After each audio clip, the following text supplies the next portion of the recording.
இறந்தவங்களை நாம நேர்ல போய் பார்க்கணுமா அல்லது அவங்கள கூட்டிட்டு வந்து நாம பார்க்கணுமா அப்படின்ற கேள்விக்கெல்லாம் ஒரு 6ஆம் கிளாஸ் படிக்கிற பசங்க பதில் சொல்றாங்க. ஏங்க செத்தவங்க வீட்டுக்கு நம்ம தாங்க போகணும், அது எப்படிங்க செத்தவங்களை நம்ம கூட்டிட்டு வந்து பாக்குறது அப்படின்னு சின்ன சின்ன பசங்க எல்லாம் பதில் சொல்றாங்க. அது ரொம்ப முக்கியமான பகுதி. ஏன்னா எல்லாம் என்ன நினைச்சுறாங்க, அவங்க பிடிச்சிட்டாங்க, குழந்தைங்க மனசெல்லாம் பிடிச்சிட்டாங்க அப்படி. அதெல்லாம் ஒன்றும் பிடிக்கல.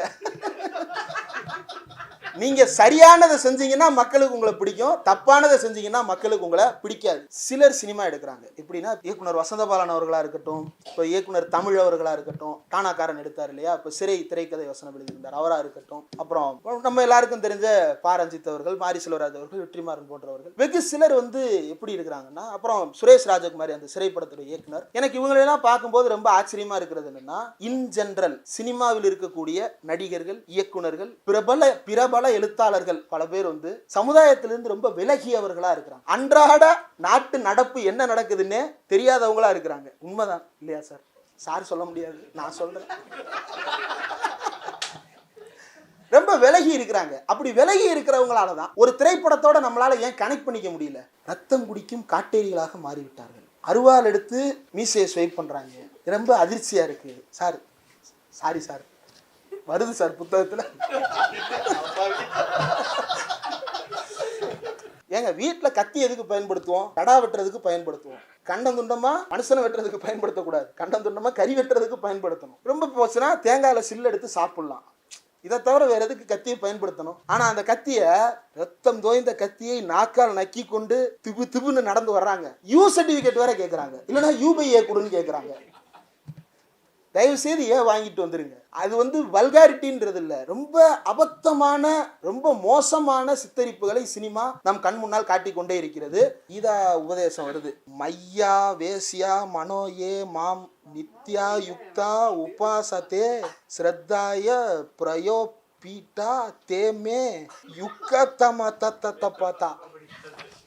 ஏன் அவர் அப்படிதான், அவர் தமிழ்ல எழுதியிருந்தா நான் தமிழ்ல படிச்சிருக்கேன். அவரு ரோமன் ஸ்கிரிப்ட்ல சமஸ்கிருதத்தை எழுதி இருக்கிறாரு. அப்ப இப்படித்தான் படிக்க முடியும். நானே வாசிக்கல, அவர் எழுதுனதுனால வாசிக்கிறேன். அந்த ஸ்கூல்ல வந்து 6 வயசு பையனுக்கு இந்த ஸ்லோகத்தை எழுதி கொடுத்துருக்காங்க. அந்த பையன்கிட்ட போய் இவர் பேசிட்டு இருக்கிறாரு. அவர் நேரா மாட்டிக்கிட்டாரு.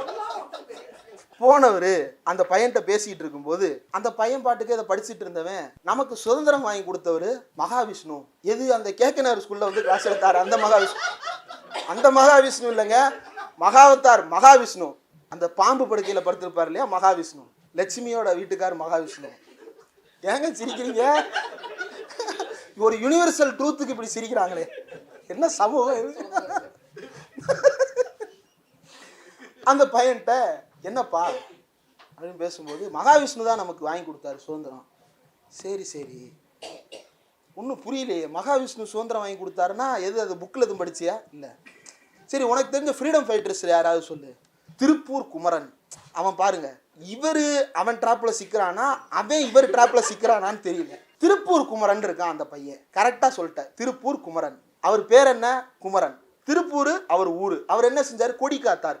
கொடி காத்த திருப்பூர் குமரன். பேர்ல எல்லாமே வந்துருது. விஷ்ணுன்றியே அவர் ஆறு, எந்த ஊருக்காரரு, எங்க பிறந்தாரு, என்ன சுதந்திரத்துக்காக போராடினாரு அப்படின்னு இவர் வாட்டுக்கு ராமர்னு ஒருத்தர் இருந்ததாகவோ அப்படின்ற டோன்ல இவர் கேட்டாரு போல. கேட்ட உடனே அந்த பையனுக்கு வந்து என்ன ஆச்சுன்னு தெரியல, புசுன்னு அழுக ஆரம்பிச்சிட்டான். என்னடா அழுகிற?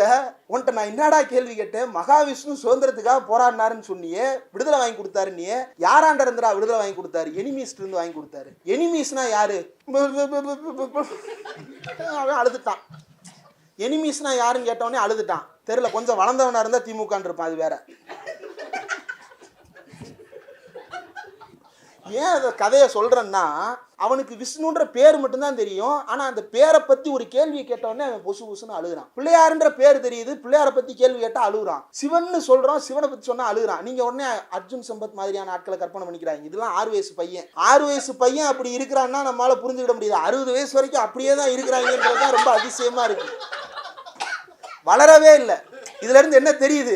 இவ யாருமே வளர்ந்ததா சரித்திரமே இல்லை. மனதளவுல, மூளை அளவுல. அந்த 6 வயசு பையன் மாதிரி தான் ராமகோபால வரைக்கும் அப்படியே தாங்க இருக்கிறாங்க. மோகன் பகவத் வரைக்கும், மோடிஜி வரைக்கும் அப்படிதான் இருக்கிறாங்க.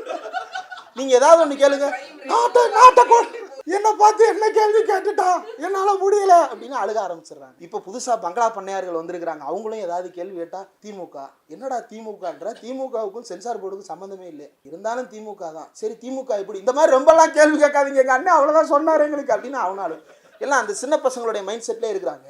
இனியனனுடைய புத்தக வெளியீட்டு விழா அதில் பேசணும் அப்படின்ற அந்த அழைப்பு கொடுக்கப்பட்டதே ரொம்ப அந்த அந்த நாளில் வந்து ரொம்ப உடல்நிலை முடியாத ஒரு சூழ்நிலையில் இருந்தேன். புத்தகத்தை கொடுத்துட்டாரு, அன்னைக்கு உடனே படிக்க முடியல.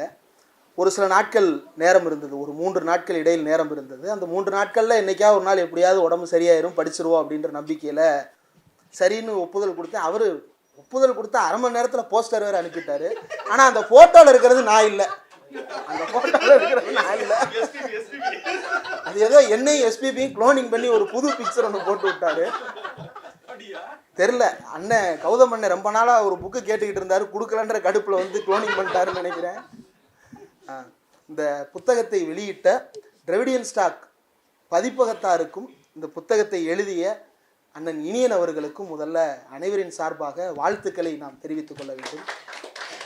தோழர் நிவேதா அவர்கள் சொன்னது போலவே குழந்தைகளுக்கு எழுதப்படுவது என்பது ஒரு வகை, குழந்தைகளை பற்றி எழுதப்படுவது என்பது ஒரு வகை. இந்த புத்தகம் குழந்தைகளை பற்றி நாம் புரிந்து கொள்வதற்காக, ஒரு அடல்ட் ஒரு சைல்டை பற்றி புரிஞ்சுக்கிறதுக்காக, அல்லது கண்டிப்பாக எதையெல்லாம் புரிந்து கொள்ள வேண்டும் என்பதை வலியுறுத்துவதற்காக எழுதப்பட்ட ஒரு புத்தகம்.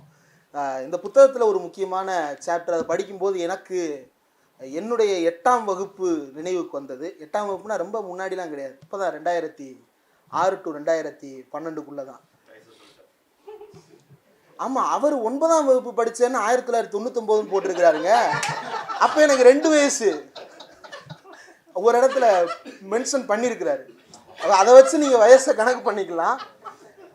சின்ன வயசில் ஸ்கூலில் வந்து நிறைய காம்படிஷன்ஸ் நடக்கும். ஆனால் நான் 8ஆம் வகுப்பு படிக்கும்போது அந்த காலகட்டத்தில் காம்படிஷன்ஸை தாண்டி ஒரு ட்ரெண்ட் ஒன்று உருவாகிட்டு இருந்தது. என்னென்னா எல்லாவற்றை பற்றியுமான விழிப்புணர்வு பேச்சு போட்டிகள், விழிப்புணர்வு கட்டுரை போட்டிகள், விழிப்புணர்வு கவிதை போட்டிகள் அப்படின்றதெல்லாம் இந்த 2006-11 காலகட்டத்தில் ரொம்ப அதிகமாக முயற்சி செய்யப்பட்டது. சாலை பாதுகாப்பு வாரம் அப்படின்னு ஒன்று கொண்டாடப்படும். அந்த வாரம் முழுக்க எல்லா பள்ளி கல்லூரிகள்லையும் அது குறித்தான நிகழ்ச்சிகள் நடத்தப்படும். யாராவது ஒருத்தர் வந்து அது குறித்து கிளாஸ் எடுப்பாங்க. அதற்கு பிறகு பேச்சு போட்டி, கட்டுரை போட்டி, கவிதை போட்டி, ஓவிய போட்டின்னு வழக்கம் போல் நடைபெறும். அதே போல் வனவிலங்கு வார விழா அப்படின்னு சொல்லிட்டு, வனவிலங்கு நம்மளே வனவிலங்கு வார விழா அப்படின்னு சொல்லிட்டு அந்த வனவிலங்குகள் பற்றி ஒரு வார விழா நடக்கும். அதே போல் இன்னொரு முக்கியமான ஒரு விழா நான் 8ஆம் வகுப்பு படிக்கும்போது நடத்தப்பட்டது. அது என்ன அப்படின்னா HIV விழிப்புணர்வு அப்படின்னு சொல்லிட்டு ஒரு 3 நாட்கள் கேம்ப் ஒன்று நடத்தினாங்க. அந்த 3 நாட்களுமே என்ன பண்ணணும் அப்படின்னா 6th-லேருந்து 8th வரைக்கும் படிக்கிற ஸ்டூடெண்ட்ஸில் ஒருத்தர், 9th 10th படிக்கிற ஸ்டூடெண்ட்ஸில் ஒருத்தர், 11th 12th படிக்கிற ஸ்டூடெண்ட்டில் ஒருத்தர்னு சொல்லிட்டு 3 பேர் ஒவ்வொரு ஸ்கூலுக்கும் செலக்ட் பண்ணி அந்த 3 பேருக்கும் ஒரு டீச்சர் ஒருத்தவங்க கோஆர்டினேட் பண்ணி அந்த நிகழ்ச்சிக்கு கூட்டிகிட்டு போவாங்க. எங்கள் கல்வி மாவட்டத்தில் கல்வி மாவட்டம்னு தனியாக இருக்குது, வருவாய் மாவட்டங்கள் இருப்பது போல் கல்வி மாவட்டம்னு தனியாக இருக்குது. அது ரொம்ப வித்தியாசமாக பிரிக்கப்பட்டிருக்கும். அப்போ நான் வந்து எங்கள் கல்வி மாவட்டத்தில் பக்கத்து ஊராகிய கல்லுப்பட்டியில் இருக்கக்கூடிய ஒரு ஸ்கூலில் அந்த ப்ரோக்ராம் நடந்தது. நாங்கள் இங்கேருந்து பஸ் ஏறி போவோம். இப்போ பசங்க என்னென்னா கிளாஸ் ரூமில் ஆன் டியூட்டின்னு போடுவாங்க. ஆன் டியூட்டி போடும்போது பசங்க எங்கடா போகிற அப்படின்னு கேட்பாங்க. இல்லை ஒரு கிளாஸ் நடத்துகிறாங்க. என்ன கிளாஸ் நடத்துகிறாங்க? HIV class. அப்போனா செக்ஸ் பற்றிலாம் சொல்லி தருவாங்களாடா அப்படின்லாம் கேட்பாங்க பசங்க சுற்றி வந்து நின்று. HIV விழிப்புணர்வுன்னா செக்ஸு பற்றி கிளாஸ் எடுப்பாங்க. இந்த லெவலில் தான் அண்டர்ஸ்டாண்டிங் அன்றைக்கு இருந்தது. ஆனால் அப்படியான அண்டர்ஸ்டாண்டிங்கை மாற்றுறதுக்காக அந்த HIV விழிப்புணர்வு நிகழ்ச்சி வந்து எந்த அளவுக்கு பயன்பட்டது அப்படின்னா அந்த மொத்த பேட்ச்லேயே மாசா மூலமாக HIV பரவாதுன்னு தெரிஞ்ச ஒரே ஸ்டூடெண்ட் நானாக தான் இருந்தேன். இளநீல HIV பரவாதுன்னு தெரிஞ்ச ஒரே ஸ்டூடெண்ட் நான் ஒருத்தனாக தான் இருந்தேன். மற்ற எல்லார்ட்டையும் சொல்லி புரிய வைக்கிறதுக்கு நீங்கள் எவ்வளோ முயற்சி பண்ணாலும் உங்களை அருவருப்பாகவும் அசிங்கமாகவும் பார்த்து தள்ளி தான் வைப்பாங்களே தவிர அவன் புரிஞ்சுக்கணுன்ற நினைப்புக்குள்ளே வர மாட்டேன். ஏன்னா நீங்கள் வந்து கொஞ்சம் அப்நார்மலான கிட்டாக இருக்கிறதுனால உங்களை ஸ்கூல்லேருந்து கிளாஸுக்கு கூப்பிட்டு போயிட்டு வந்துட்டாங்க. மற்ற கிட்ஸ் நார்மலாக இருக்கிறாங்க. அவன் வந்து இதை புரிஞ்சுக்கணுன்னு எந்த விதமான கட்டாயமும் கிடையாது. அவனுக்கு அந்த பொய்யான செய்தியை போய் சேர்த்தவனுக்கு இருந்த அந்த கொடூரமான சிந்தனை எப்படி வந்து அப்படின்றது தெரியல. ஆனால் இது போன்ற விழிப்புணர்வு கிளாஸஸ் வந்து நடத்தப்பட்டது. இப்போ இதில் ஒரு இடத்துல வந்து ஒரு அரங்கம் நிறைய மாணவர்கள் அமர்ந்திருக்கிறார்கள். அந்த மாணவர்கள் எல்லோருக்கும் வகுப்பு ஒன்று நடத்துவதற்காக, அவர்களோடு விளையாடுவதற்காக அண்ணன் இனியன் உள்ளிட்டவர்கள் அங்கே போயிருக்கிறார்கள். அந்த நிகழ்ச்சியில் கலந்து கொண்ட எல்லா குழந்தைகளுமே ஹெச்ஐவியால் பாதிக்கப்பட்டவர்கள். எப்படி ஹெச்ஐவியால் பாதிக்கப்பட்டவர்கள்னா, அவங்க பெற்றோரின் மூலமாக அவர்களுக்கு ஹெச்ஐவி வந்திருக்கிறது. அந்த தொற்றால் பாதிக்கப்பட்ட குழந்தைகள் அனைவரையும் கூட்டி அவர்களுக்கு ஒரு மகிழ்ச்சியான ஒரு செலிப்ரேஷனான ஒரு ஹாப்பனிங்கை அங்கே நடத்தியிருக்கிறாங்க. அப்போ அந்த குழந்தைகள் உண்மையிலேயே மகிழ்ச்சியாகத்தான் வாழ்ந்து கொண்டிருக்கிறார்களா அப்படின்னு எடுத்து பார்த்தா இல்லை. அவர்கள் எல்லோருமே ஏதோ ஒரு வகையில் இந்த சமுதாயத்தால், ஒரு பக்கம் இதே சமுதாயம் தான், அதுவும் இந்த புத்தகத்திலே குறிப்பிடப்பட்டிருக்கு, அந்த சாப்டர்லேயே வருது. ஒரு நோயிலிருந்து ஒருத்தர் மீண்டு வந்ததுக்கு பிறகு அவன் அந்த நோயிலிருந்து முழுசாக மீண்டுருவான். அவனுக்கு அது கேன்சருடைய ட்ரேஸே இருக்காது. சார், அவர் கேன்சரால் பாதிக்கப்பட்டார், அவர் கொஞ்சம் உட்கார விடுங்க, அவர் கொஞ்சம் வெயிலில் நிற்க, அவன் தான் சரியாயிட்டானே, அதுக்கப்புறம் பரிதாபத்தை காட்டுவான். ஆனால் அவன் பாதிக்கப்பட்டிருக்கும் போது அந்த பரிதாப உணர்ச்சி காட்டப்பட்டதா அப்படின்னா பெரும்பாலான இடங்களில் அது காட்டப்படுறது இல்லை. இன்றைக்கி சமூக வலைதளம் வந்த பிறகு கொஞ்சம் ரீல்ஸுக்காக அங்கங்கே சில இடங்களில் இந்த எமோஷன்ஸ்லாம் ஹியூமன் ஸ்டோரிஸாக காட்டப்படுகிறதே தவிர நிஜ வாழ்க்கையில் அது அப்படி தான் எல்லா இடத்துலையும் இருக்கான்னா, விழிப்புணர்வு இல்லாத இடங்களில் நோய்வாய்ப்பட்டவர்கள் ஒதுக்கப்படுபவர்களாகவே இருக்கிறார்கள். அப்போ குழந்தைகளே அது எந்த அளவுக்கு பாதிப்பதாக இருக்கிறது, குழந்தைகளுக்கு மத்தியில் அது எந்த அளவுக்கு பேசுபொருளாக இருக்கிறது. அப்படியே கட் பண்ணோம்னா, இது நோயினால் பாதிக்கப்பட்ட குழந்தைகள் சக குழந்தைகளின் புரிதலின்மையின் காரணமாக, ஆசிரியர்களுடைய புரிதலின்மையின் காரணமாக, சமுதாயத்தினுடைய புரிதலின்மையின் காரணமாக அவர்கள் மீது நடத்தப்படுகின்ற ஒரு ஒடுக்குதல். அதே போல் சிறையில் இருக்கக்கூடிய பெற்றோர். இப்போ பெற்றோர் யார், இதுவரைக்கும் யோசிச்சே பார்த்ததில்லை. சிறைக்கு போகிறவங்க தெரியும். சிறைக்கு போகிறவனை ரெண்டு தரப்பு இருக்குது. அவனை விடாதீங்க, அவனை கொல்லுங்க, வெட்டுங்க, குத்துங்க, கட் பண்ணுங்க அப்படின்னு சொல்கிறது தான் ஒரு பக்கம். இன்னொரு பக்கம் உரிய தண்டனையை நீதி விசாரணைப்படி கொடுக்கட்டும், ஆனால் நீதி கூட கொலை செய்வதாக இருக்கக்கூடாது. கொலை யார் செய்தாலும் கொலை தான், அது நீதியாக இருக்க முடியாது. இந்த ரெண்டு பார்வை இருக்கும். இந்த ரெண்டு பார்வை இருந்தாலும் கூட அந்த சிறைக்கு போகின்ற மனிதனுடைய அல்லது சிறைக்கு போகின்ற ஒரு பெண்ணுடைய குழந்தைன்னு ஒன்று வீட்டில் இருந்ததே, அந்த குழந்தை என்ன ஆனது, அந்த குழந்தை பள்ளிக்கூடத்திற்கு போகும்போது என்ன மாதிரி அந்த குழந்தையின் மீது பார்வைகள் முன்வைக்கப்பட்டது, அந்த குழந்தை எப்படியெல்லாம் நடத்தப்படுகிறது அப்படின்றது குறித்து நாம் பொதுவில் அதிகமாக அது பற்றியெல்லாம் சிந்திப்பது கிடையாது.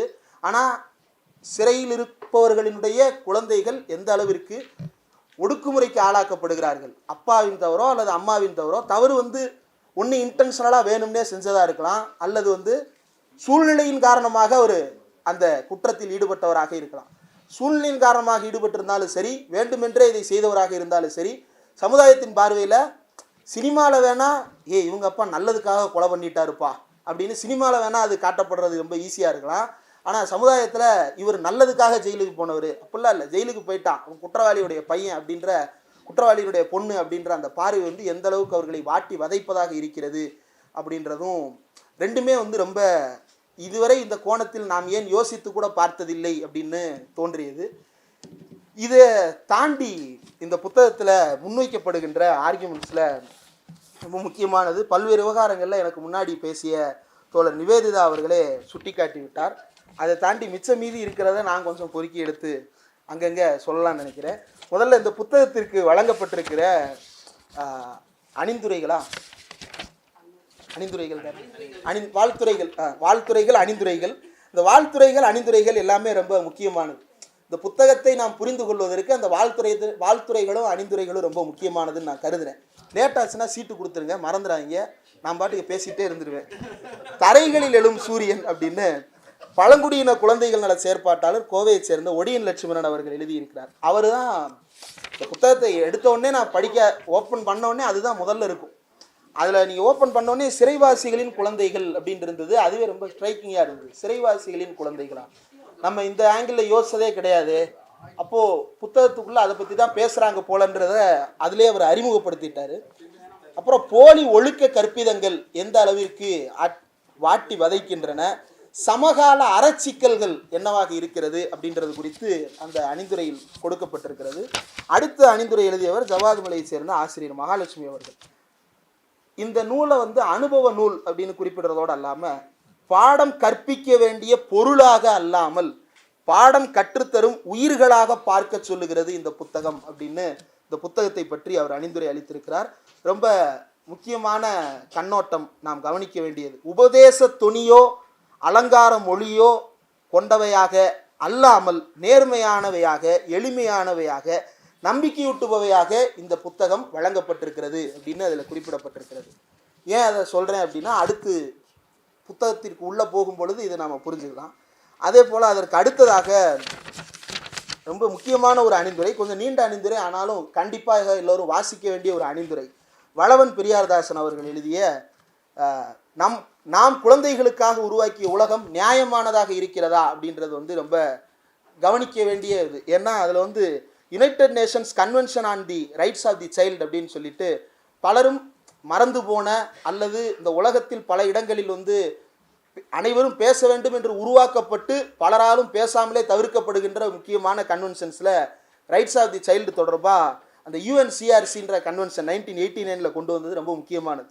அதில் 4 உரிமைகளை வலியுறுத்துகிறாங்க குழந்தைகளுக்கு. 1, வாழ்வதற்கான உரிமை, வளர்ச்சிக்கான உரிமை, பாதுகாப்பிற்கான உரிமை, அடுத்தது பங்கேற்பிற்கான உரிமை. இந்த 4 உரிமைகளும் குழந்தைகளுக்கு ரொம்ப முக்கியமானது. நிறைய இருக்குது, அவர் சுருக்கமாக அதை முன்வைக்கிறார். அப்போ இந்த 4 அடிப்படை உரிமைகள் குழந்தைகளுக்கு சரியாக கொடுக்கப்பட்டிருக்கிறதா? வாழ்வதற்கான உரிமை, வளர்ச்சிக்கான உரிமை, பாதுகாப்பிற்கான உரிமை, பங்கேற்பிற்கான உரிமை. இந்த 4 உரிமைகளை 1989 United Nations Convention for Rights of the Child சொல்லி தான் நமக்கு தெரிய வந்ததா அப்படின்னா, அதை அந்த அணிந்துரையை மறுத்து அடுத்த பேரால என்ன சொல்கிறாங்க அப்படின்னா, article 21A of Indian Constitution, article 24, article 45 6 முதல் 14 வயதுடைய அத்தனை குழந்தைகளுக்கும் கட்டாய இலவச கல்வி வழங்குவது இந்தியாவில் உரிமையாக வழங்கப்பட்டிருக்கு. இது எப்போ? 1949-50 நாம் கான்ஸ்டியூஷன் எழுதிட்டோம்.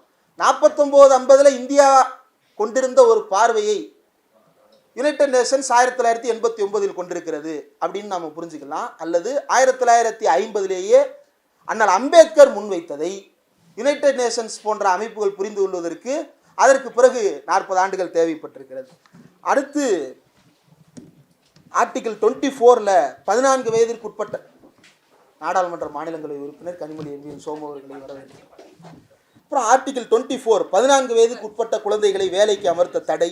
ஆர்டிகிள் 45 6 வயதுக்கு உட்பட்ட குழந்தைகளின் இளவயது பராமரிப்பு மற்றும் அவர்களுக்கான கல்வி, இதெல்லாம் உறுதி செய்யப்பட்டிருக்கிறது. ஆனால் அது பற்றி நடைமுறையில் நாம் என்ன பார்வைகளை வைத்திருக்கிறோம்? குழந்தைகளை எதிர்கால குடிமக்களாக மட்டுமே பார்க்கும் சமூகம் சரியானதாக இருக்க முடியாது அப்படின்னு அந்த அணிந்துரையில் கொடுக்கப்பட்டிருக்கிறது. ஏன் இதையெல்லாம் சுட்டிக்காட்ட வேண்டி இருக்கிறது என்றால், இந்த அடிப்படைகளிலிருந்து நாம் இனியனவர்கள் முன்வைக்கின்ற பார்வைகளை பார்க்கும் பொழுது இன்னும் ஆழமாக நாம் புரிந்து கொள்ள முடியும் என்ற காரணத்தால் நான் இந்த அணிந்துரைகளில் இருக்கக்கூடிய இந்த முக்கியமான சில பகுதிகளை மட்டும் வாசித்தேன். இந்த புத்தகத்தில் ஜென்சி அப்படின்ற தலைமுறை, ஜென்சி ஜென் ஆல்ஃபா தலைமுறை குறித்து ஒரு பகுப்பாய்வு அப்படின்னு குறிப்பிடப்பட்டிருக்கிறது. அதில் அவர் ஓப்பன் பண்ணும்போதே சொல்கிறது ரொம்ப முக்கியமானது. கொண்டாட்ட மனநிலை மற்றும் வைப்ஸ் என சொல்லப்படும் அதீத கொண்டாட்டங்கள் மட்டுமே அவர்களை ஆளுகின்றன அப்படின்ற ஒரு பார்வையை அவர் ப்ரெசன்ட் பண்ணுறார். அதீதமான கொண்டாட்டங்கள், வைப் என்று சொல்லப்படுகின்ற அதீதமான கொண்டாட்டங்கள் இளம் தலைமுறையினரிடம் ஒரு பெரும் தாக்கத்தை ஏற்படுத்துவதாக இருக்கிறது. தனிமனித ஒழுக்கம், அறம் சார்ந்த விழுமியங்கள் தொடங்கி சமூக ஒழுக்கம் மற்றும் சமூக அறம் வரையிலான பலவற்றையும் பகுப்பாய்வு செய்ய வேண்டியுள்ளது. இதற்கு இடையில தனிமனித ஒழுக்கமாக இருக்கட்டும், சமூக அறமாக இருக்கட்டும், அறம் சார்ந்த விழுமியங்களாக இருக்கட்டும், அவர் ரொம்ப நேர்த்தியாக இந்த புத்தகம் முழுக்க அறம் சார்ந்த அப்படின்னு தான் முன்வைத்திருக்கிறாரு. தர்மம் சார்ந்த அந்த இதுக்குள்ளே போகலை. அதுதான் தர்மத்துக்கும் அறத்துக்கும் இடையில் இருக்கக்கூடிய வேறுபாடு. ரெண்டுக்கு நிறைய வித்தியாசம் இருக்குது. அந்த தர்மம் என்ன சொல்லுகிறது, அந்த தர்மத்துக்கு எதிராக நாம் நிறுத்த வேண்டிய அறம் என்ன அப்படின்றத தான் இனியனவர்கள் இந்த புத்தகம் முழுக்க பல்வேறு பகுதிகளில் வலியுறுத்தி இருக்கிறார். நாம் ஒழுக்கம் என்று ஒன்றை கற்பிக்கிறோம். அந்த ஒழுக்கம் எப்படிப்பட்டதாக இருக்குது? அமைதியாருன்னு சொல்கிறோம், வாயை மூடிட்டுருன்னு சொல்கிறோம், வாயில் விரல வைன்னு சொல்கிறோம், ஓடாத ஆடாதன்னு சொல்கிறோம், பெரியவங்க பேசும்போது எதிர்த்து கேள்வி கேட்காதன்னு சொல்கிறோம். இதையெல்லாம் சொல்கிறோமே, ஊருக்குள்ளே ஒருத்தன் ஒன்றை விட மோசமானவன்னு சொல்லித்தரக்கூடாது. ஊருக்குள்ளே ஒருத்தன் இந்த வீட்டில் பிறந்துட்டான்னாலே அவன் உனக்கு கீழானவன் கிடையாது. இதையெல்லாம் நாம் ஒழுக்கமாக சொல்லி தந்திருக்கிறோமா? குடும்பங்கள் இதையெல்லாம் ஒழுக்கமாக சொல்லி தந்திருக்கிறதா என்றால், குடும்பம் சொல்லித் தருகின்ற ஒழுக்கம் என்னவாக இருக்கிறது என்றால், நான் உனக்கு யாரையெல்லாம் அறிமுகப்படுத்துகிறேனோ அவர்கள் தான் உன்னுடைய நண்பர்களாக இருக்க முடியும். இவர்களை தாண்டிய ஒருவரை நீ வீட்டுக்கு அழைத்துட்டு வந்தால் நான் கேட்கும் முதல் கேள்வி இவங்க என்ன ஆளுங்கன்னு தான் இருக்கும். அதை தாண்டி நீ காலேஜ் படிக்கும்போது யார் கூடயாவது பழகுறியா, பழகிக்க, ஆனால் வீட்டுக்கு கூட்டிகிட்டு வரக்கூடாது. அப்படியே வீட்டுக்கு கூட்டிகிட்டு வந்தாலும் அவங்கள நீ நட்போடு வச்சுக்கணுமே தவிர காதலாக மாற்றிடக்கூடாது. அப்படி காதலாக மாறிச்சுன்னா அங்கே நான் என்ன ஆளுகன்னு கேட்பேன். இப்போ இந்த என்ன ஆளுகன்னு கேட்குறது இருக்கே, இது கேவலமானது, இது அசிங்கமானது, இது சுயமரியாதைக்கு எதிரானது, சமத்துவத்திற்கு எதிரானதுன்றத, இது ஒரு ஒழுக்கம் தானே, இந்த ஒழுக்கத்தை எந்த வீடாவது சொல்லி கொடுக்குதா அப்படின்ற கேள்வி பல இடங்களில் வெளிப்படுகிறது. அந்த கேள்வி ரொம்ப முக்கியமானதுன்னு கருதுகிறேன். குறிப்பாக ஜென்சி பற்றி பேசும்போது ஒரு ஒரு விஷயத்தை யோசிச்சு பாருங்களேன். ஒரு குழந்தையோட அதிகமாக டைம் ஸ்பெண்ட் பண்ணுற நேரம் வீட்டில் தான், வீட்டுக்குள்ளே தான் அதிகமான நேரத்தை பெற்றோரால் குழந்தையோட ஸ்பெண்ட் பண்ண முடியும். அப்படி வீட்டுக்குள்ளேயே அடைஞ்சு கிடக்கிற ஒரு சூழல் கோவிட் பெருந்தொற்று காலத்தில் லாக்டவுன் மூலமாக கிடைத்தது. ஆனால் லாக்டவுனில் ஒரே வீட்டுக்குள் பெற்றோர் இருக்கிறார்கள், ஒரே வீட்டிலேயே தான் பிள்ளைகளும் இருக்கிறார்கள். ஆனால் 2 பேரும் ஒரே வீட்டில் ஃபிசிக்கலாக ப்ரெசண்ட் ஆகியிருந்தாலும் அவங்க உண்மையிலேயே நெருக்கமாகி இருக்கிறார்களா அப்படின்னா இல்லை, ரொம்ப விலகி இருக்கிறாங்க. அவங்களுக்கு இது வரைக்கும் கிடைக்காத ஒரு ஸ்பேஸ் இந்த ஜென்சிக்கு இதுக்கப்புறம் இப்படி ஒன்று சேர்ந்து இருக்கிறதுக்கான ஸ்பேஸ் கிடைக்குமானா எனக்கு தெரியல. ஆனால் அப்படி ஒரு ஸ்பேஸ் கிடைச்சும் இவர்கள் அனைவரும் விலகியே இருக்கிறார்கள். அப்படின்னா இந்த விலகி இருப்பதற்கான காரணம் என்ன அப்படின்னு யோசிச்சு பாருங்க. அந்த பெற்றோர் வீட்டிலேயே தான் இருக்கிறாங்க, ஆனால் அந்த குழந்தைக்கு நேரம் செலவிட முடியல. அந்த பெற்றோர் வீட்டிலேயே தான் இருக்கிறாங்க, அந்த குழந்தைக்கு ஃபிசிக்கலான ஒரு விளையாட்டை சொல்லி கொடுக்கறதுக்கான நேரம் அவங்களுக்கு கிடைக்கல. அந்த பெற்றோர் வீட்டிலேயே தான் இருக்கிறாங்க, அந்த குழந்தையோட நாமளே ஒரு ஃபிசிக்கல் கேம் விளாட்லாமே அப்படின்ற தாட் அவங்களுக்கு வரல. ஒரு சில இடங்களில் முயற்சி செய்யப்பட்டது, ஓரிரு நாட்களில் ரீல்ஸுகளோடு அந்த முயற்சிகளும் கைவிடப்பட்டதாக நான் அறிகிறேன். ஏன் அது நடக்கிறது அப்படின்னா, அவர்கள் வீட்டுக்குள்ளேயே இருந்தாலும் ஒரு வேலையின் காரணமாக அவர்கள் உதிர்த்து போடப்பட்ட ஒரு தொழிலாளியாக அந்த வீட்டுக்குள்ளேயே உட்கார்ந்து ஒரு பெரும் முதலாளிக்காக ராவும் பகலுமாக மாறி மாறி உழைக்கக்கூடியவர்களாக கணவனும் மனைவியும் மாற்றப்பட்டிருக்கிறார்களே தவிர குழந்தைகளோடு நேரம் செலவிடுகின்ற பெற்றோராக அவர் அங்கு இருக்க அனுமதிக்கப்பட்டிருக்கிறாரா அப்படின்னா, இந்த முதலாளித்துவ பொருளாதாரம் வீட்டில் இருக்க அனுமதித்திருக்கிறது, ஆனால் பெற்றோராக இருப்பதற்கு அனுமதித்திருக்கிறதா அப்படின்னா இல்லை அப்படின்றது இனியன் அவர்கள் பல இடங்களில் அதை சுட்டிக்காட்ட முயற்சி செய்திருக்கிறார்.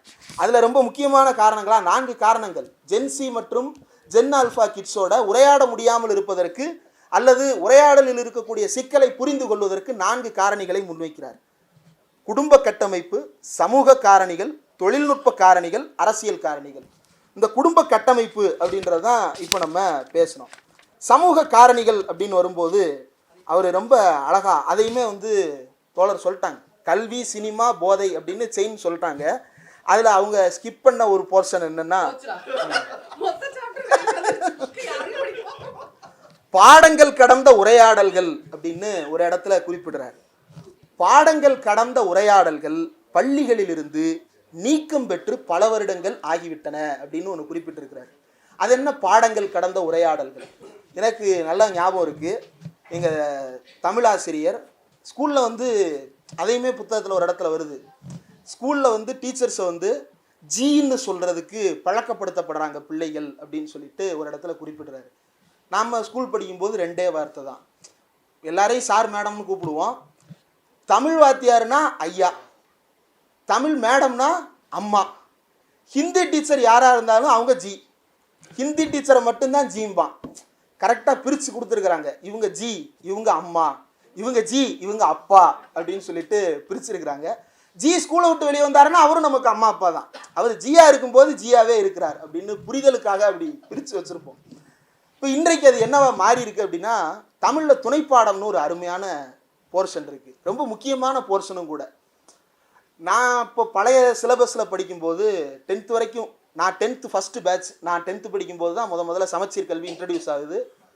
பச்சை கலர் ஸ்டிக்கர் ஒட்டி பல இடங்கள் ஒட்டி மறைக்கப்பட்டு, அதற்கு பிறகு அந்த புத்தகம் குவார்ட்டர்லி எக்ஸாமுக்கு தான் அந்த புக்கே எங்கள் கையில் கிடச்சிது. அதுக்கப்புறம் எக்ஸாமுக்கு படித்து போனது. அப்போது என்ன நடந்தது அப்படின்னா, இந்த சமச்சீர் கல்விக்கு முன்னாடியும் சரி பின்னாடியும் சரி இந்த துணைப்பாடங்கள் ரொம்ப முக்கியமானது. இந்த துணைப்பாடங்களில் புதுமைப்பித்தனோட கதை ஒன்று இருக்கும். ஒரு சாதாரண துணி துவைக்கும் தொழிலாளியை பற்றிய ஒரு கதை ஒன்று இருக்கும். ஒரு நோயினால் பாதிக்கப்பட்ட குடும்பத்தினுடைய கதை ஒன்று எழுதப்பட்டிருக்கும். ஒரு வீடு கடுமையான வறுமையில் இருக்கும், அந்த வீட்டில் 10 சின்ன நாய்க்குட்டிகளை வச்சு அந்த அம்மா வளர்த்துக்கிட்டு இருப்பாங்க. இதை பற்றின கதை ஒன்று இருக்கும். இப்போ இந்த கதையை ஸ்டூடெண்ட்டுக்கு சொல்லித்தரணும். இந்த கதையை ஸ்டூடெண்ட்டுக்கு சொல்லித்தர்றதுக்கு அந்த கதையை அந்த ஆசிரியர் முதல்ல புரிந்து கொள்ளத்தக்கவராக இருக்கணும். அந்த டீச்சருக்கு முதல்ல அந்த கதை புரியணும். பால்வண்ணம் பிள்ளைன்னு ஒரு கதை இருக்குதுன்னா, பால்வண்ணம் பிள்ளை ஏன் இப்படி இருக்கிறாரு, பால்வண்ணம் பிள்ளை வீடு ஏன் இப்படி இருக்குது, பால்வண்ணம் பிள்ளை வீட்டை ஏன் இந்த பாடுபடுத்துறாரு, தஸ்தாவேஜி கட்டுன்னு அதில் ஆரம்பிப்பாங்க ஒரு வார்த்தை. ஓப்பனிங்கே பேராலே தஸ்தாவேஜி. தஸ்தாவேஜுன்னா வேஷ்டியா இல்லை பஞ்சகச்சமா, அதெல்லாம் கிடையாது, அது ஃபைல்ஸு. அந்த காலத்து மொழிநடையில் அது அப்படி எழுதப்பட்டிருக்கு, அன்றைக்கு அந்த மொழிநடை. அப்போ இதை புரிஞ்சுக்கிட்டு பேசுறதுக்கான ஆசிரியர்கள் தேவை. அப்போ ஆசிரியர்களுக்கே அந்த பயிற்சி இன்றைக்கு குறைவாக போனதற்கு காரணம் என்ன அப்படின்னா, அன்றைக்கு இருந்த அந்த சமுதாய சூழல், பால்வண்ணம் பிள்ளை கதை எழுதப்பட்ட போது இருந்த சமூக சூழல், இன்றைக்கு நாம் பால்வண்ணம் பிள்ளை கதையை படிக்கும்போது அதே சமூக சூழலாக இருக்கிறதா அப்படின்னா நிறைய மாறி இருக்கிறது.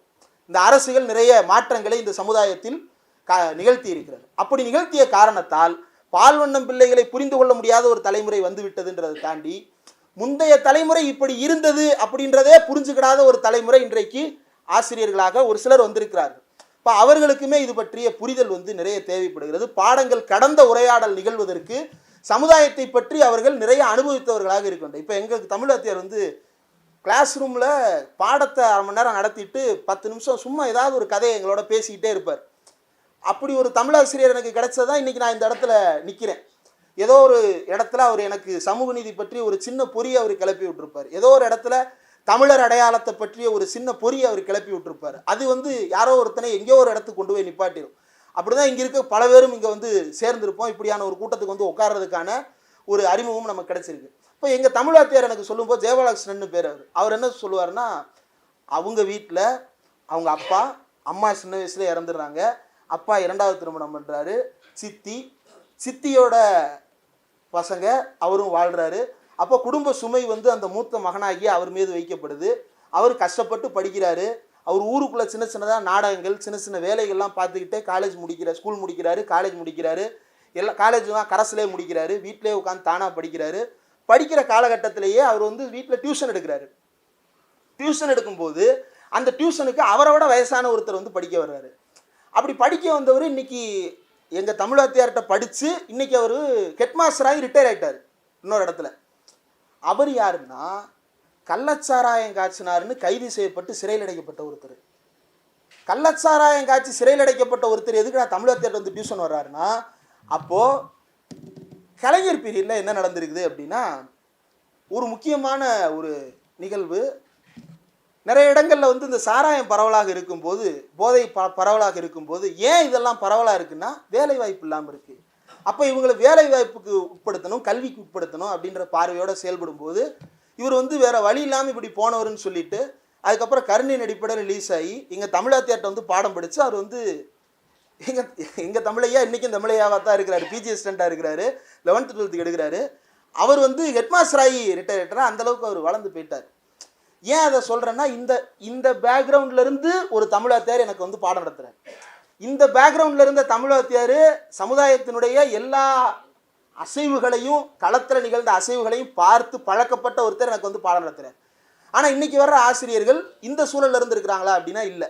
இதை காதால் கேட்டு வளர்ந்த ஒரு தலைமுறை தான் இன்றைக்கு ஆசிரியர்களாக மாறி இருக்கிறார்கள். அப்போது அது கடத்தப்படும் போது அதில் லேப்சஸ் வர்றதை புரிஞ்சுக்கிட முடியுது. ஆனால் அந்த கேப்பை பிரிட்ஜ் பண்ணுறதுக்கு தோழர் இனியன் போன்றவர்கள் சமுதாயத்தில் தொடர்ந்து இயங்க வேண்டும். அப்போது தான் அந்த கேப் இல்லாமல் இருக்க முடியும்.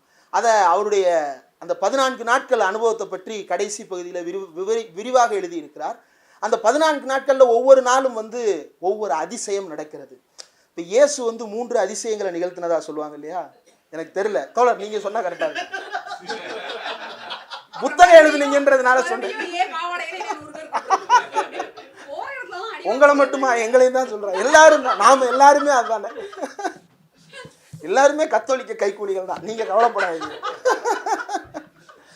இயேசு 3 அதிசயங்களை நிகழ்த்தினார் அப்படின்னு சொல்லுவாங்களா, அந்த மாதிரி 14 நாட்களில் இனியன் போன இடங்களில் 14 அதிசயங்கள் நடந்திருக்கிறது. அது அந்த சாப்டர் நீங்கள் படிக்கும்போது தெரியும். அதில் ஒரு இடத்துல இறந்தவங்களை நாம் நேரில் போய் பார்க்கணுமா அல்லது அவங்கள கூட்டிகிட்டு நாம் பார்க்கணுமா அப்படின்ற கேள்விக்கெல்லாம் ஒரு 6ஆம் கிளாஸ் படிக்கிற பசங்க பதில் சொல்கிறாங்க. ஏங்க செத்தவங்க வீட்டுக்கு நம்ம தாங்க போகணும், அது எப்படிங்க செத்தவங்களை நம்ம கூட்டிகிட்டு பார்க்குறது அப்படின்னு சின்ன சின்ன பசங்களாம் பதில் சொல்கிறாங்க.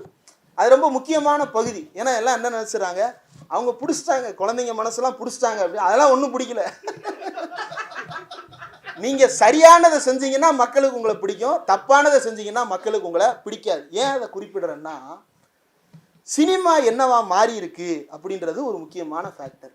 சினிமா என்னவா மாறி இருக்கு, நீங்கள் நிறைய அழகியல் சார்ந்த, நிறைய கலை சார்ந்த, நிறைய சமுதாயத்தில் நாம் அன்றாடம் கடந்து வருகின்ற விஷயங்களை பற்றி நிறைய சினிமாக்களை பார்க்குறோம். சிலர் சினிமா எடுக்கிறாங்க எப்படின்னா, இப்போ வசனபாலன் சார் இருக்கிறார். அவர் எனக்கு ரொம்ப ஆச்சரியமாக இருக்கிறது என்ன அப்படின்னா, இயக்குனர் வசந்தபாலன் அவர்களாக இருக்கட்டும், இப்போ இயக்குனர் தமிழ் அவர்களாக இருக்கட்டும், டானாக்காரன் எடுத்தார் இல்லையா, இப்போ சிறை திரைக்கதை வசனம் எழுதியிருந்தார் அவராக இருக்கட்டும், அப்புறம் நம்ம எல்லாருக்கும் தெரிஞ்ச பா ரஞ்சித் அவர்கள், மாரி செல்வராஜ் அவர்கள், வெற்றிமாறன் போன்றவர்கள், வெகு சிலர் எப்படி இருக்கிறாங்கன்னா, அப்புறம் சுரேஷ் ராஜகுமாரி அந்த சிறைப்படத்துடைய இயக்குனர். எனக்கு இவங்களெல்லாம் பார்க்கும்போது ரொம்ப ஆச்சரியமாக இருக்கிறது என்னென்னா, இன் ஜென்ரல் சினிமாவில் இருக்கக்கூடிய நடிகர்கள், இயக்குனர்கள், அப்புறம் பிரபல எழுத்தாளர்கள் பல பேர் சமுதாயத்திலிருந்து ரொம்ப விலகியவர்களாக இருக்கிறாங்க. அன்றாட நாட்டு நடப்பு என்ன நடக்குதுன்னே தெரியாதவங்களா இருக்கிறாங்க. உண்மைதான் இல்லையா சார்? சார் சொல்ல முடியாது, நான் சொல்றேன். ரொம்ப விலகி இருக்கிறாங்க. அப்படி விலகி இருக்கிறவங்களால தான் ஒரு திரைப்படத்தோட நம்மளால ஏன் கனெக்ட் பண்ணிக்க முடியல. ஒரு திரைப்படத்தை பார்க்குறோம், 1 மணி நேரம் ஆகுது, 2 மணி நேரம் ஆகுது, படம் முடிஞ்சு வெளியே, இதை நான் எதுக்கு பார்த்தேன், இவ்வளவு நேரம் எதுவுமே என் கூட கனெக்ட் ஆகலையே அப்படின்ற ஒரு இது இருக்குது இல்லையா.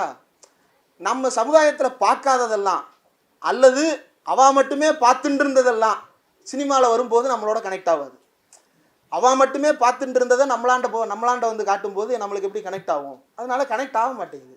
ஆனால் வசனபாலன் போன்றவர்கள் தொடர்ந்து சமுதாயத்தோடு தொடர்ந்து இயங்குறாங்க. தினசரி நடக்கிற அரசியல் உரையாடல்களை கவனிக்கிறவங்களா இருக்கிறாங்க. அது ரொம்ப அவசியம்னு நினைக்கிறேன். அதனால தான் ஓரளவுக்கு நம்மோடு ஒத்து இயங்கக்கூடிய திரைப்படங்களை சீரீஸில் அவங்களால கொடுத்து நம்மளை என்கேஜ் பண்ண முடியுது. சிலர் என்னவா இருக்கிறாங்க அப்படின்னா, ரத்தம் குடிக்கும் காட்டேரிகளாக மாறிவிட்டார்கள். அருவாள் எடுத்து மீசையை ஸ்வைப் பண்ணுறாங்க. ரொம்ப அதிர்ச்சியாக இருக்குது சார். சாரி சார், வருது சார் புத்தகத்தில். கத்தியை அருவாளையும் எடுத்து என்ன செய்யலாம்? ஏங்க வீட்டில் கத்தி எதுக்கு பயன்படுத்துவோம்? கடா வெட்டுறதுக்கு பயன்படுத்துவோம். கண்டம் துண்டமாக மனுஷனை வெட்டுறதுக்கு பயன்படுத்தக்கூடாது, கண்டம் துண்டமாக கறி வெட்டுறதுக்கு பயன்படுத்தணும். ரொம்ப போச்சுன்னா தேங்காயில் சில்லு எடுத்து சாப்பிட்லாம். இதை தவிர வேறு எதுக்கு கத்தியை பயன்படுத்தணும்? ஆனால் அந்த கத்தியை, ரத்தம் தோய்ந்த கத்தியை நாக்கால் நக்கி கொண்டு திபுன்னு நடந்து வர்றாங்க. யூ சர்டிஃபிகேட் வேற கேட்குறாங்க, இல்லைன்னா யூபிஏ கொடுன்னு கேட்குறாங்க. தயவுசெய்து ஏன் வாங்கிட்டு வந்துருங்க. அது வல்காரிட்டின்றது இல்லை, ரொம்ப அபத்தமான ரொம்ப மோசமான சித்தரிப்புகளை சினிமா நம் கண் முன்னால் காட்டிக்கொண்டே இருக்கிறது. அதனுடைய ரிஃப்ளெக்ஷன் நீங்கள் கேம்ஸு ஒன்றும் இல்லை, இன்றைக்கி ஃபேஸ்புக்கோ யூடியூபோ இன்ஸ்டாவோ எல்லாத்துலேயுமே கேம் விளம்பரங்கள் நிறைய வருது. அதில் என்ன நடக்குதுன்னா, நானாக சின்ன வயசாக இருக்கும்போது வாத்து தாங்க ஹீரோ. வாத்து காயின் கலெக்ட் பண்ணினே திப்பு சீட்டு கொடுத்துட்டாரு. வாத்து அப்படி வாத்து ஹீரோன்னு வேற மாதிரி புரிஞ்சுக்கிறாங்க. தயவு செய்து அப்படி புரிஞ்சுக்கிறாங்க. நான் அப்படி சொல்லலை. நாங்கள் எங்களுடைய கேம்ஸில் வாத்து ஹீரோவாக இருந்ததுன்னு நான் அந்த வாத்து கதாபாத்திரத்தை சொல்கிறேன். நீங்கள் வேற வாத்துகளோட பொருத்திடாதீங்க. இப்போ வாத்து ஜம்ப் பண்ணி காயின் கலெக்ஷன் பண்ணிகிட்டே போகும். சூப்பர் மரியோன்னு ஒருத்தர் இருப்பார். அந்த கேரக்டரே தெளிவாக தெரியாது, புள்ளியாக தான் தெரியும். அது ஜம்ப் பண்ணி மேலே ஏதாவது இடிக்க வந்துச்சுன்னா கீழே குனிஞ்சு போகணும், கீழே ஏதாவது தடை இருந்துச்சுன்னா தாவி போகணும் இல்லையா? பெரியார் தானே சொல்கிறாரு, தடைகள் இருந்தால் தாண்டி போகணும். தாண்டறதுக்கு எது தேவை? பெரியாருடைய கைத்தடி தேவை. இப்போ இப்படி நம்மளால் புரிஞ்சுக்கிட்ட முடிஞ்சிச்சு பல விஷயங்கள். இன்றைக்கி எப்படி இருக்குன்னா, ஒருத்தன் ஒரு சட்டகத்துக்குள்ளே மாட்டிக்கிறான். மாட்டிக்கிட்டவனுக்கு மேலே ஒரு மிருகம் இருக்குது, மாட்டிக்கிட்டவனுக்கு கீழே 4 கத்தியை குத்தி வச்சிருக்கிறான்.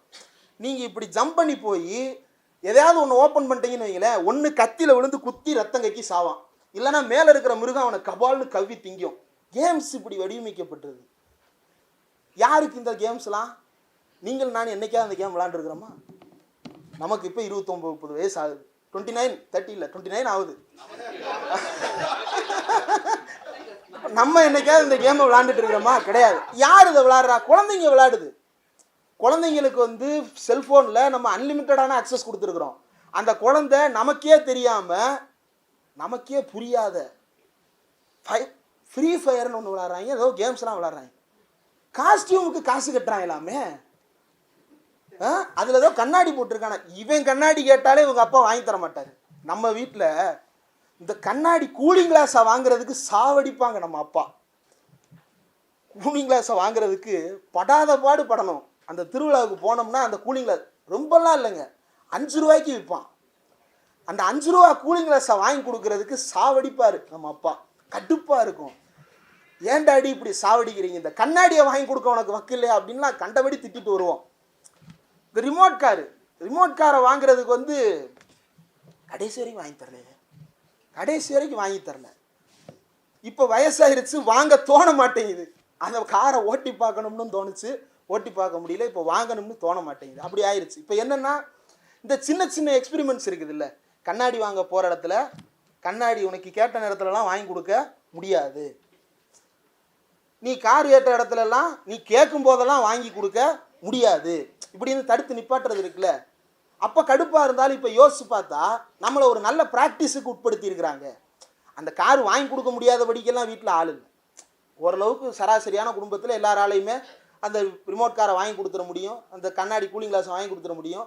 ஆனால் கொடுக்க முடியாதுன்னு நிப்பாட்டுறது இருக்குல்ல, அது வந்து நம்ம மேலே நிகழ்த்துற ஒரு எக்ஸ்பெரிமெண்ட். அது எதுக்காக அப்படின்னா, நம்மளே பின்னாடி புரிஞ்சுக்கிறதுக்கு தேவைப்படுற ஒரு எக்ஸ்பெரிமெண்ட்டாக மாறுது. பின்னாடி எனக்கு பைக் வாங்கி கொடுக்குறியா இல்லை மொட்டை மாடியிலேருந்து குதிக்கவான்னு நான் சொல்லாத இடத்துக்கு நான் வந்திருக்கேன்னா, சின்ன வயசில் எனக்கு மறுக்கப்பட்ட ரிமோட் கார் என் உயிரை காப்பாற்றி இருக்கிறது. எனக்கு மறுக்கப்பட்ட லேசர் லைட் என்னுடைய உரிமையை காப்பாற்றி இருக்கிறது. அப்போது ஒன்றை புரிந்து கொள்வதற்கு வீட்டில் இந்த சின்ன சின்ன பயிற்சிகள் ரொம்ப முக்கியம். இது எல்லாவற்றையும் தாண்டி கடைசியாக ஒரு உதாரணம் நான் சொல்லலை, அவர் சொல்லியிருக்கிறார் தான். நான் எதையுமே நானே இட்டு கட்டி பேச மாட்டேன், எழுத்தாளர் எழுதுனதை மட்டும்தான் நான் பேசுகிறேன். அவர் ஒன்று சொல்லியிருக்கிறாரு. அதாவது ஒரு கதை, ரொம்ப அழகான கதை. அந்த கதை என்னன்னா, ஒரு இல்லை இன்டர்பிரட்டேஷன்ஸ் டிஃபர்ஸ். எனக்கு அந்த கதை வந்து அப்படிதான் தோணுது, உங்களுக்கு வேற மாதிரி தோணுச்சுன்னா அதுக்கு நான் பொறுப்பு இல்லை. ஒரு அவ்வளோதான். ஆனால் பசுமாடும் தென்னை மரமும் இருந்துச்சா இல்லையா, அதுதான் மேட்டர். இல்லாத பசுமாட்டை நான் கட்டலை, அவர் கொடுத்த பசுமாட்டை நான் கட்டுறேன். மேலே குறிப்பிட்ட ஒரு இது வருது, ஏதோ கீதா உபதேசம் வருது. மையா வேசியா மனோயே மாம் நித்யா யுக்தா உபாசத்தே ஸ்ரத்தாய பிரயோபீட்டா தேமே யுக்கத்தம தத்தப்பா. நான் ஏன் அவர் அப்படிதான், அவர் தமிழில் எழுதியிருந்தா நான் தமிழில் படிச்சிருக்கேன். அவர் ரோமன் ஸ்கிரிப்டில் சமஸ்கிருதத்தை எழுதியிருக்கிறாரு. அப்போ இப்படித்தான் படிக்க முடியும். நானே வாசிக்கல, அவர் எழுதுனதுனால வாசிக்கிறேன். அது வந்து என்னன்னா, ஒரு ஸ்கூல் டீச்சரு தன் ஒரு பிள்ளையோட டைரியில் எழுதி விட்ட வெர்ஸ், பகவத்கீதா வெர்ஸ். அதில் கடைசியை எப்படி முடிக்கிறாங்கன்னா, இந்த ஸ்லோகம் நமக்கு தூய்மையான இங்கிலீஷில் எழுதியிருக்கு, தூய்மையான இதயத்தை பெறுவதற்கு உதவும், நன்றி, ஜெய் ஸ்ரீகிருஷ்ணா அப்படின்னு முடிகிறாங்க. அப்போ அது என்ன ஸ்கூல் அப்படின்றத அவர் சொல்லணும்னு அவசியம் இல்லை, நீங்களே பிடிச்சிக்கலாம். டிஸ்கால் டிஎம்டி கம்பிகள் மாதிரி அது ஒரு ஏதோ ஒரு ஸ்கூலாக இருக்கலாம். அந்த ஸ்கூலில் வந்து 6 வயசு பையனுக்கு இந்த ஸ்லோகத்தை எழுதி கொடுத்துருக்காங்க. அந்த பையன்கிட்ட போய் இவர் பேசிகிட்டு இருக்கிறாரு. அவர் நேரம் மாட்டிக்கிட்டாரு.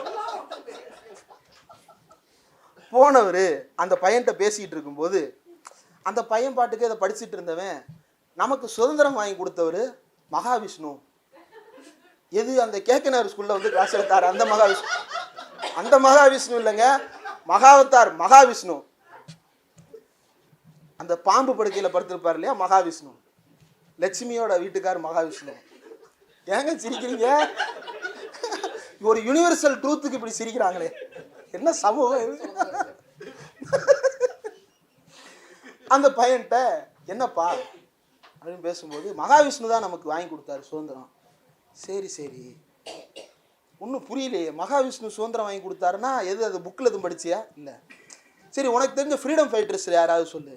திருப்பூர் குமரன், அவன் பாருங்க இவர் அவன் ட்ராப்பில் சிக்கிறானா அவன் இவர் ட்ராப்பில் சிக்கிறானான்னு தெரியல. திருப்பூர் குமரன் இருக்கான் அந்த பையன், கரெக்டாக சொல்லிட்டேன். திருப்பூர் குமரன், அவர் பேர் என்ன? குமரன். திருப்பூர் அவர் ஊர். அவர் என்ன செஞ்சார்? கொடி காத்தார். கொடி காத்த திருப்பூர் குமரன், பேர்ல எல்லாமே வந்துடுது. விஷ்ணுன்றியே அவர் ஆறு, எந்த ஊருக்காரரு, எங்கே பிறந்தாரு, என்ன சுதந்திரத்துக்காக போராடினாரு அப்படின்னு இவர் வாட்டுக்கு ராமர்னு ஒருத்தர் இருந்ததாகவோ அப்படின்ற டோன்ல இவர் கேட்டார் போல. கேட்ட உடனே அந்த பையனுக்கு வந்து என்ன ஆச்சுன்னு தெரியல, புசு புசு புசு புசுன்னு அழுக ஆரம்பிச்சிட்டான். என்னடா அழுகிற? உன்கிட்ட நான் என்னடா கேள்வி கேட்டேன்? மகாவிஷ்ணு சுதந்திரத்துக்காக போராடினாருன்னு சொன்னியே, விடுதலை வாங்கி கொடுத்தாரு. நீ யாராண்ட இருந்துடா விடுதலை வாங்கி கொடுத்தாரு? எனிமீஸ்ட் இருந்து வாங்கி கொடுத்தாரு. எனிமீஸ்னா யாரு? அவன் அழுதுட்டான். எனிமீஸ்னா யாருன்னு கேட்டவனே அழுதுட்டான். தெரியல, கொஞ்சம் வளர்ந்தவனா இருந்தா திமுக இருப்பான், அது வேற.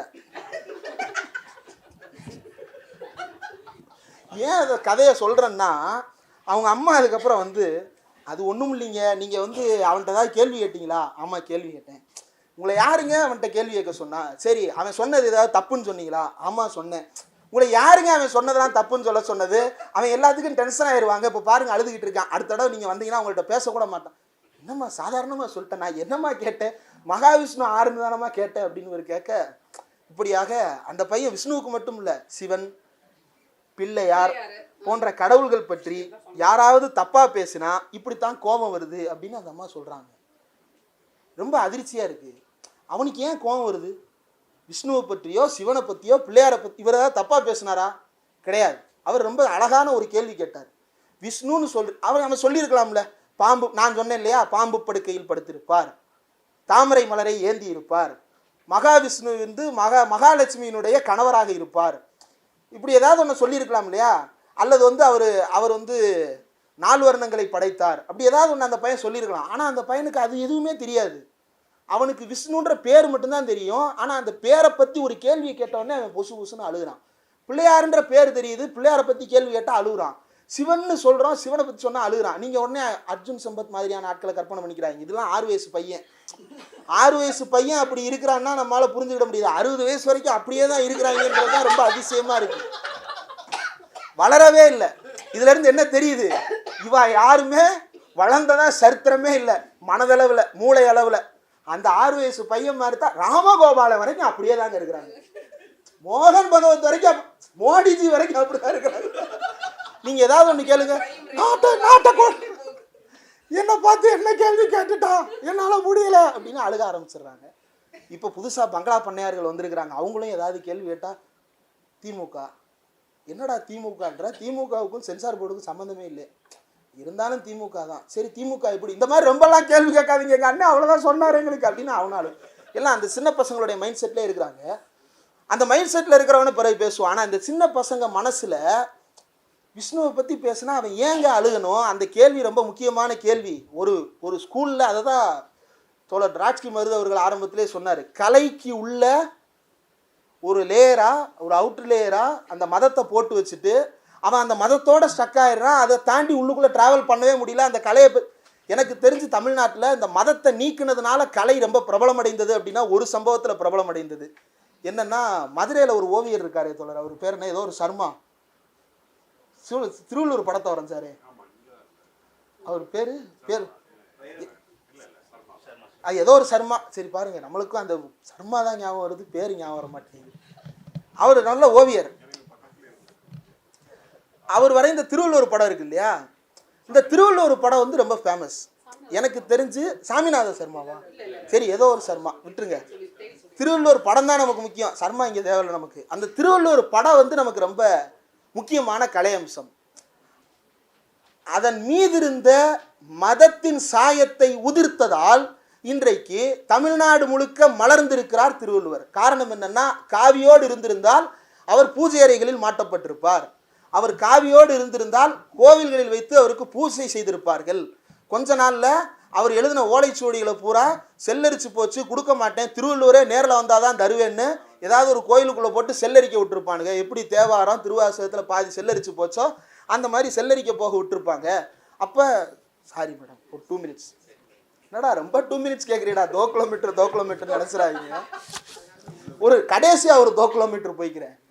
அப்போது கலைஞர் அண்ணாவுடைய ஆட்சி காலத்தில் அது வரையப்படும் பொழுது திருவள்ளுவர் ரொம்ப நியூட்ரலாக வரையப்பட்டார். அவர் எந்த மத சாயத்தோடையும் வரையப்படலை. அவர் வெள்ளை உடையோடு வரையப்பட்டார். ஏன் வெள்ளை உடையோடு வரையப்பட்டார்?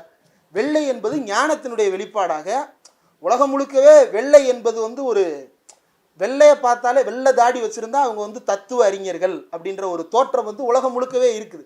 இப்போ திருவள்ளுவருக்கு வெள்ளை உடை என்பது அவர் ஞானம் பெற்றவர். ஞானம்னா எந்த ஞானம்? மக்கள் ஞானம் பெற்றவர். அவர் வேற ஏதாவது மத அடையாளங்களை பூண்டிருக்கிறாரா? ஒன்றும் கிடையாது. ஒரு சின்ன நூல் கூட எக்ஸ்ட்ரா கிடையாது. தேவையில்லாமல் எதுக்கு கண்ட நூலை மாட்டி விட்டு கழுத்து வலி வரணும்?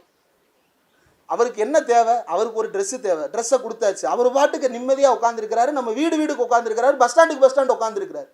அப்போ அந்த மதத்தை உடைக்கும் போது கலை அத்தனை பெரிய சமுதாயத்தை சென்றடைகிறது. எந்த அளவுக்கு சென்றடைகிறது என்றால், திருவள்ளுவரை தமிழன் மதத்திற்குள் அடைக்காமலே வைத்திருந்த காரணத்தால் தான் ஜியு போப்புன்னு ஒருத்தர் டிரான்ஸ்லேட் பண்ணி கொண்டு போறாரு.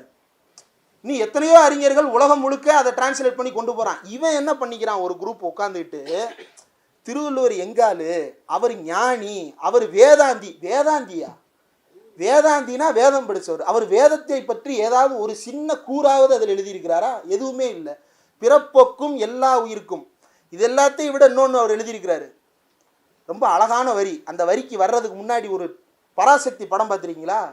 கலைஞருடைய பராசக்தி 1952 கிளைமேக்ஸை பார்த்தீங்க அப்படின்னா பிச்சைக்காரர் மாநாடு சொல்லும்போது சிரிப்பாக இருக்கும். அந்த கிளைமேக்ஸில் அதை நடத்தியே காட்டிடுவாங்க.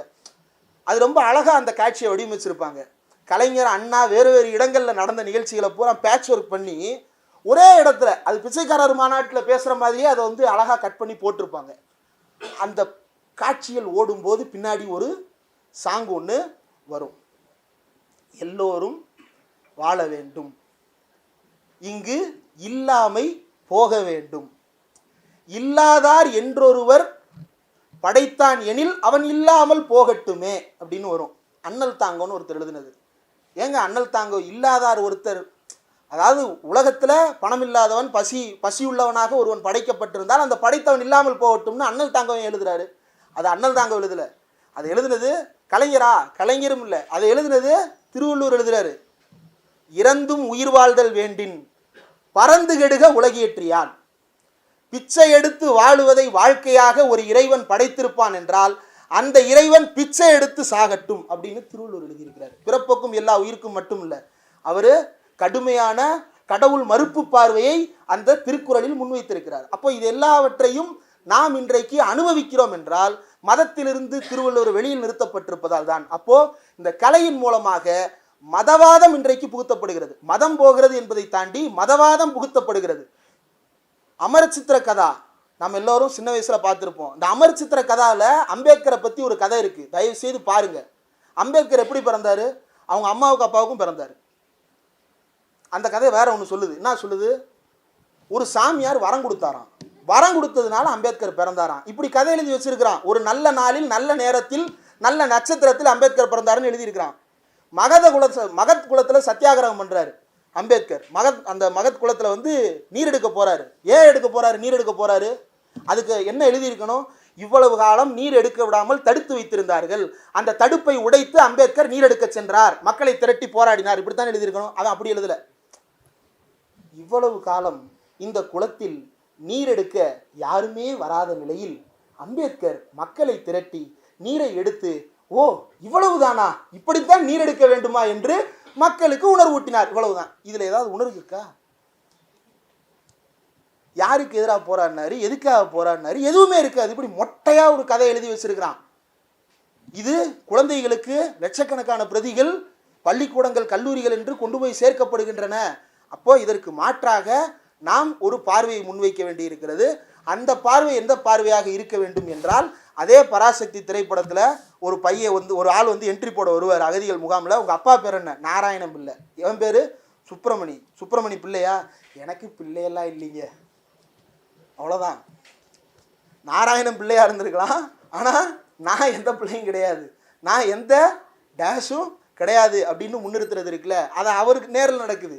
அவர் போகிற ஊர்களில் அவர் எழுதுறாரு, நான் போன இடங்களில் யாருமே நீ யார் என்று என்னை கேட்கவே இல்லை, என்னுடைய வேலையை மட்டும் பார்த்து என்னை ஏற்றுக்கொண்டார்கள். ஏனென்றால் நான் 3 தலைமுறைகளாக சமுதாயத்திற்கு உழைத்த திராவிட இயக்க குடும்பங்களின் வீடுகளில் போய் தங்குகிறேன். அப்போ இந்த பார்வை ரொம்ப முக்கியமானது. ரொம்ப இன்னும் விரிவாக பேசிக்கினே இருக்கலாம்.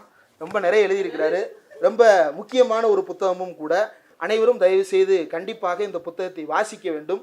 சமகாலத்தில் இருக்கக்கூடிய அரசியல் சூழ்நிலையில் குழந்தைகளிடம் எது போய் சேர வேண்டுமோ அது சரியாக சேர்க்கப்பட வேண்டும். அதற்கான வேலைகள் நடக்க வேண்டும். அப்போ குழந்தைகளிடம் கொண்டு போய் சேர்ப்பதற்கு நாம் என்ன செய்ய வேண்டும் என்பதை புரிந்து கொள்ள தோழர் இனியன் அவர்கள் எழுதிய கசடர என்ற இந்த குழந்தைகள் ஒழுக்கங்கள் கற்பிதங்கள் என்கின்ற புத்தகம் கண்டிப்பாக பயன்படும். புத்தக கண்காட்சியில் 10% தள்ளுபடியில் ரெவிடியன் ஸ்டாக் பதிப்பகத்தில் கிடைக்கும். அனைவரும் தயவு செய்து வாங்கி உங்களுடைய உற்றார் உறவினர் அனைவருக்கும் தந்து நீங்களும் வாங்கி வீட்டில் படிக்கிறீர்களோ இல்லையோ, கோபி சுதாகர் தப்பாக சொல்லிட்டாங்க படித்தா தான் வாங்கணும்னு, அதெல்லாம் இல்லை, வாங்குங்க, வாங்கி வச்சுங்க. இந்த புத்தகம் பூரா இருக்குது. இவர் பதிப்பகத்து ஓனர் என்ன படிக்கிறதுனால வாங்கி வச்சிருக்கிறாரு, தேவைப்படுறதை எடுத்து படிச்சுக்கிறட்டும். வீட்டில் நிறைய புக்கை வாங்கி வைங்க. அதில் ஒரு புக்கை இந்த கசடர புக்கையும் வாங்கி வைங்க. விலை 130, தள்ளுபடி போய் எவ்வளவு? 100 ரூபா. அவர் எக்ஸ்ட்ரா டிஸ்கவுண்ட் போட்டார். 100 ரூபாய்க்கு இந்த புத்தகம் கிடைக்கும். அனைவரும் வாங்குங்கள். நன்றி.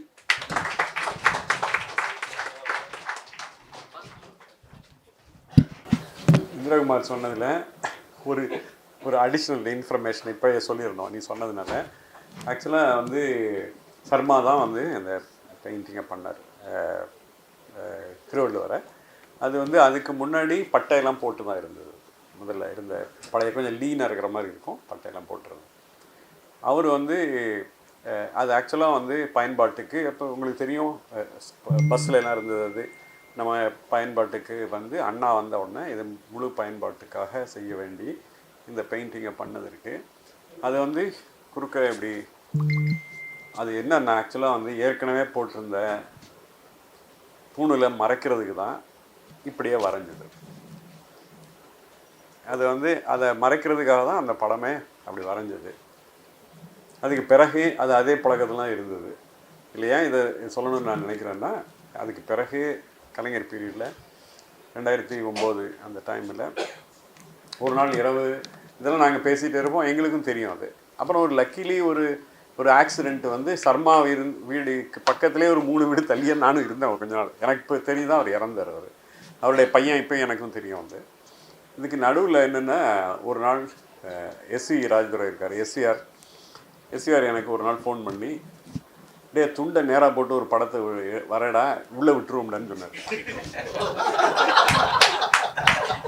எனக்கு ஒரு நாள் இரவு ஒரு 10:30 மணிக்கு ஃபோன் பண்ணி துண்டு அப்போ தான் பூணூல் இல்லைல்ல, எல்லாருக்கும் தமிழ் மக்கள் எல்லாருக்கும் தெரிஞ்சிருச்சு. துண்டை நேராக போட்டுருவோம்டான்னா நாங்கள் அனிமேட் பண்ணி துண்டை நேராக போட்டு இப்போ 15 வருஷமாக புழக்கத்துலேயும் இருக்குது அந்த படம்.